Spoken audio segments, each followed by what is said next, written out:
সাম্প্রতিককালের ঘটনা নিয়ে আমি কিছু বলতে চেয়েছি, সবাই প্লিজ শুনবেন।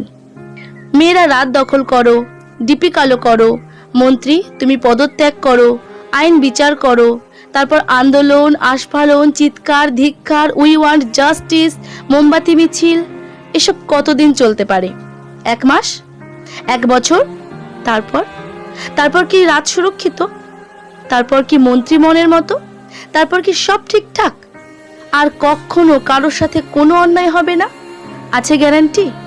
জানি নেই, কারণ ঈশ্বর ভয়, পাপ বোধ, মনুষ্যত্ব, নৈতিকতা টিভি সিরিয়াল, সিনেমা আর সোশ্যাল মিডিয়ার ওয়াল থেকে বেরিয়ে যতদিন না মানুষের মধ্যে দেখা যাচ্ছে ততদিন কোনো মতে সম্ভব নয়। আচ্ছা, যে ঘটনাগুলো জানা যায় সেগুলো নিয়ে আন্দোলন হয়, আর যে ঘটনাগুলো জানা যায় না, যে ঘটনাগুলো কারো শৈশব, কারো অনুভূতি মেরে ফেলে, যে ঘটনাগুলো পরিবার, প্রতিবেশী, নিকট আত্মীয়ের সংজ্ঞা বদলে দেয়, সেগুলো তো সমাজে লজ্জার ভয়ে চাপায় পড়ে থাকে। সেগুলোর যদি বিচার হতো, কজন জেলের বাইরে থাকতো? আমি আমার পরিচিত অনেকের সাথে কথা বলে দেখেছি, সবাই কোনো না কোনোভাবে কখনো না কখনো এর শিকার। এর বাইরে আমিও নই। মনে পড়ে এক জঘন্য স্মৃতি।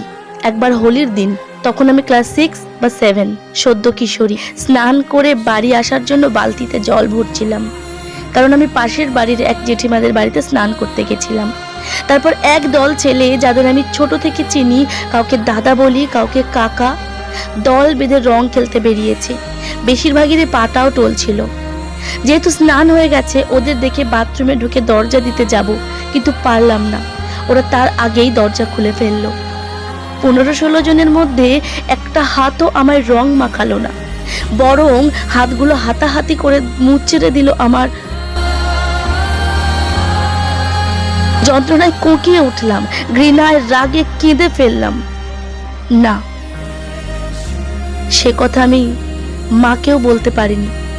সেদিন রঙের সাথে সাথে ধুয়ে গেছিল আমার সদ্য কৈশোরের আনন্দোচ্ছল অনুভূতি। আমাদের শারীরিক পরিবর্তনটা খুব জঘন্যভাবে উপলব্ধি করায় কিছু বিকৃত মানুষ, যেটা আমাদের মনে খুব বাজে প্রভাব ফেলে। এভাবে আরো ছোটবেলায় পাড়াতুতো মামা, দাদু, নিকট আত্মীয়, দাদা, কাকা, লিস্টটা অনেক লম্বা। আর এটা প্রতিটা মেয়ের গল্প। অবাক লাগে, সেই চেনা মানুষগুলোই এখন আরজিকর কাণ্ডের সোশ্যাল মিডিয়ায় আন্দোলন করছে, রাস্তায় বেরিয়ে বিচার চাই আওয়াজ তুলছে। আদতে কি পৃথিবীতে সঠিক বিচার হয়? সঠিক বিচারের মালিক একজন, তোমাদেরটা না হয় তিনিই করবেন, কারণ ঈশ্বর ন্যায় বিচারক। আর একটা ঘটনা শেয়ার করি। বেশ অনেক বছর আগে একটা মেডিসিন শপে রিসেপশনিস্টের কাজ করতাম। সেখানে অনেক ডাক্তার আসতেন। তাদের মধ্যে একজন ডাক্তার কথায় কথায় হাসতে হাসতে মজা করে বললেন, জানিস, দার্জিলিংয়ে কয়েক বছর ডাক্তারি করার সময় যা কামিয়েছি তা আমার সারা জীবন চলে যাবে। আমরা জানার আগ্রহ প্রকাশ করতে তিনি বললেন দার্জিলিংয়ের চা বাগানের দরিদ্র মহিলা শ্রমিকদের কথা, রাতের অন্ধকারে যাদের শিকার হতে হয় মালিক শ্রেণীর লোকেদের কাছে। নইলে কাজ পাবে না, টাকা পাবে না এবং আরো অনেক ভয় দেখাবে। ফলাফল আনওয়ান্টেড প্রেগন্যান্সি। মালিক শ্রেণীর লোকেরা ডাক্তারবাবুকে বলতেন, যত টাকা লাগে দেব অ্যাবর্শনের জন্য, আপনি আপনার কাজ করবেন। শত শত চা বাগানের শত শত শ্রমিক। ডেইলি 4-5টা অ্যাবর্শন কেস তো এক একটা ডাক্তারের হাতে চলেই আসতো। অনেক ডাক্তারবাবু বেশ ফুলে ফেপে উঠেছেন এবং উঠছেনও বোধহয় এখনো। কবে শেষ হবে এসবের? কবে নিরাপদ হবে সবকিছু? প্রত্যেকটা পরিবার, প্রত্যেকটা প্রতিবেশী, প্রত্যেকটা সম্পর্ক, প্রত্যেকটা প্রফেশন, প্রত্যেকটা রাস্তাঘাট কবে নিরাপদ হবে? না, এই সমাজের কাছে তার উত্তর নেই, কারণ সমাজ রীতি রেওয়াজ আর আমোদ প্রমোদে ব্যস্ত। এই সমাজের কাছে ঈশ্বরের বাক্য নেই। এই সমাজ ঈশ্বরকে প্রচুর ডাকে, ভক্তি করে, কিন্তু তার পথে চলে না।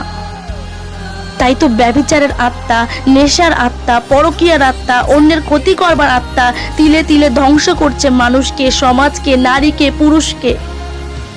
মনে রেখো, ঈশ্বর কিন্তু পৃথিবীতে দুটো মাত্র জাতি সৃষ্টি করেছিলেন, নারী আর পুরুষ। একে অন্যের পরিপূরক আমরা। কাঁধে কাঁধ মিলিয়ে পৃথিবী মেরামত করতে হবে, কারণ মানুষের পাপে পৃথিবী ভগ্নপ্রায়।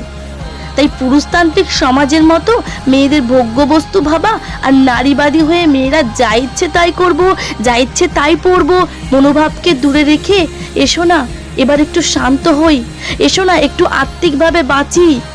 আমাদের লড়াই কিন্তু পুরুষের বিরুদ্ধে নয়, কারণ বেশিরভাগ মেয়েরাই কিন্তু সুরক্ষিত থাকতে পুরুষকেই নির্ভর করে, সে ভাই, দাদা, বাবা, বন্ধু, স্বামী যেই হোক, অর্থাৎ তাদের একটা ভরসার স্থান। সেরকম একজন পুরুষও জানে তার জীবন, তার পরিবার, তার সাথে জড়িয়ে থাকা নারীদের ছাড়া অপূর্ণ। সে হয়তো মা, স্ত্রী বা বোন বা মেয়ে। আমাদের লড়াই পাপের বিরুদ্ধে, আমাদের লড়াই অন্যায়ের বিরুদ্ধে। আচ্ছা, এই যে আন্দোলন, ধিক্কার, জমায়েত, বিচার চাই, ভাঙচুর, একে অন্যকে কাদা ছোড়াছড়ি, রাজনীতি, এই কি প্রথম হচ্ছে?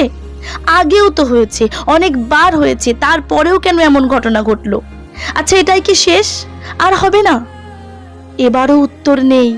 কারণ যতদিন না মানুষ ঈশ্বরকে ভয় করবে, যতদিন না মানুষের মধ্যে পাপবোধ জন্মাবে, যতদিন ঈশ্বরকে ব্যবসা আর আমোদ প্রমোদের জন্য ব্যবহার করবে, যতদিন না মানুষ তার চরিত্রকে পবিত্র করবে, ততদিন কোনো কিছু বদলাবে না। একে অন্যের দিকে আঙুল না তুলে একবার নিজে বদলাও, দেখবে সব কিছু সুন্দর, চারিদিক শুধু শান্তি। একটার পর একটা ঘটনা ঘটে চলেছে সমাজে। কাজের কাজ তো কিছুই হয় না, সবাই হুজুগে মাতে। সবাই মোমবাতি মিছিল করছে, তো আমাকেও করতে হবে। অমুক ক্লাব আন্দোলন করছে, তো আমাকেও করতে হবে, নইলে সমাজ কি বলবে? আবার সেই মিটিং মিছিল আন্দোলনের মধ্যেও অন্যায় চলছে। মানুষ, তুমি ক্লান্ত হও না পাপ করতে করতে? ঈশ্বরকে ডেকে কি লাভ যদি তার পথে চলতেই না পারো? তুমি না তার সৃষ্টি, শ্রেষ্ঠ জীব। পশুর পশুত্বও তো এত হিংস্র নয়। আর মানুষ, তোমার মনুষ্যত্ব।